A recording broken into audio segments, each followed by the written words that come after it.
ከቲክቶክ አንድ መረጃ ተሰምቷል። እሱ መረጃ ልንገራችሁ፣ አስደንጋጭ ነው። በነገራችን ላይ እጅግ በርካታ ቁጥር ቪዲዮዎችን ማጥፋቱን ነው የገልጸው። ወደ 1,820,926 ቪዲዮዎችን ማጥፋቱ ነው የተገለጸው። እጅግ በርካታ ቁጥር ነው ይህ ቪዲዮ።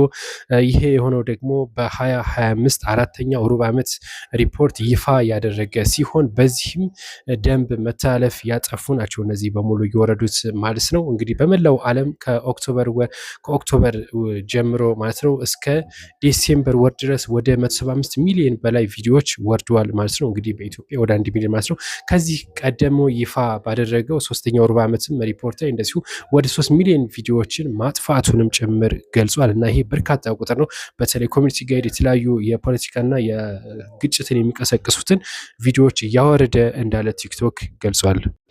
የአሜሪካ የመከላከያ ሚኒስቴር በአውሮፓ ያሉትን በርካታ ቁጥር ወታደሮች ወይም ደግሞ እዞችን እንደምትቀንስ እየገለጸች ነው የምትገኘው። ኦልሬዲ ወደ መቀነስ ገብታለች። በጀርመን ባለፈው ወደ 5,000 ወታደሮች መቀነሷ ይታወቃል። የአሜሪካ መከላከያ ሚኒስቴር ፔንታጎን በአውሮፓ በቋሚነት የሚያሰማራቸውን የውጊያ ብርጌድ ወይም ደግሞ ተዋጊዎችን እየቀነሰ እንዳለ ይፋ ተደርጓል። ፔንታጎን ከፍተኛ ባለስልጣናት እንደገለጹት ውሳኔው ዋሽንግተንን የአውሮፓ አጋሮቿ ለቀጠናው ደህንነት ምንም አይነት አስተዋጽኦ እያበረከቱ አይደለም፣ በተለይ በኢራን ጋር በነበረው ጦርነት እርዳታ አላደረጉም እና ከዛ ጋር በተገናኘ ነው ይህ ቅነሳ የተስተዋለው ነው የተባለው። ይህ ኃይል ቅነሳ ይፋ የሆነው በኔቶ አባል ሀገራት መካከል ወታደራዊ ወጪ መጋራት እና በአውሮፓ የሚኖረው የረጅም ጊዜ የአሜሪካ የጦር ሰራዊት ሚና ላይ ከፍተኛ ክርክር ከተደረገ በኋላ እንደሆነ ታውቋል። ይህ እንግዲህ ለአውሮፓ ህብረት ከፍተኛ ጉዳትን ይፈጥርባቸዋል፣ የደህንነት ስጋትም ያጋልጣቸዋል፣ ለደህንነት ስጋት ተብሎ ተገምቷል።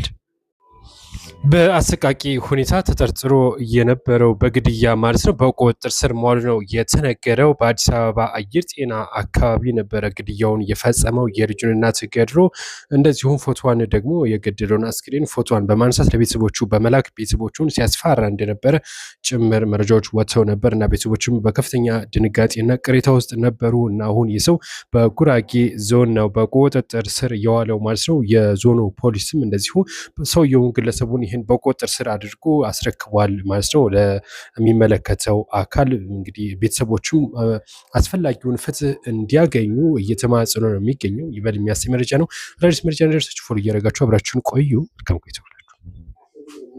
የእስራኤል ፓርላማ ሊበተን መሆኑ ተነግሯል። ከእስራኤል ሰበር መረጃዎች ሲወጡ ነው የሚገኙት ከእስራኤል ፓርላማ ማለት ነው።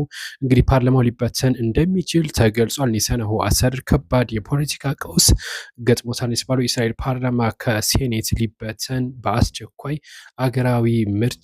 የሀገራዊ ምርጫ እንዲደረግ መወሰኑ ነው የተነገረው። በ2022 ነው ምርጫ የተደረገው እና በአስቸኳይ የፓርላማ ምርጫ እንዲደረግ ነው እየጠየቁ ያሉት። የፓርላማ የመጀመሪያ ደረጃ ውሳኔ የሰማው በኔታንያሁ ጥምር መንግስት ውስጥ ወሳኝ ስፍራ ያላቸው የአልትራ ኦርቶዶክስ አጋር ፓርቲዎች ከጠቅላይ ሚኒስትሩ ጋር ያላቸው ግንኙነት በመሻከሩ ምክንያት ነው አዲስ ምርጫ እንዲደረግ የተገለጸው። ማለት የእስራኤል መገናኛ ብዙኃን የጠቅሷቸው የህዝብ አስተያየትን ድምፅ እንግዲህ አስተውሎ ነበር። እናም በዛም መሰረትም ከፍተኛ የሆነ ምርጫ ቢደረግ በኔታንያሁ ላይ ከፍተኛ የሆነ በዝረራ እንደሚሸነፉ አንዳንድ ምንጮች እየጠቀሱ ይገኛሉ። ምናልባትም ምርጫው ይካሄዳል አይካሄድም የሚለውን ተከታትለን አድርስላችኋለን።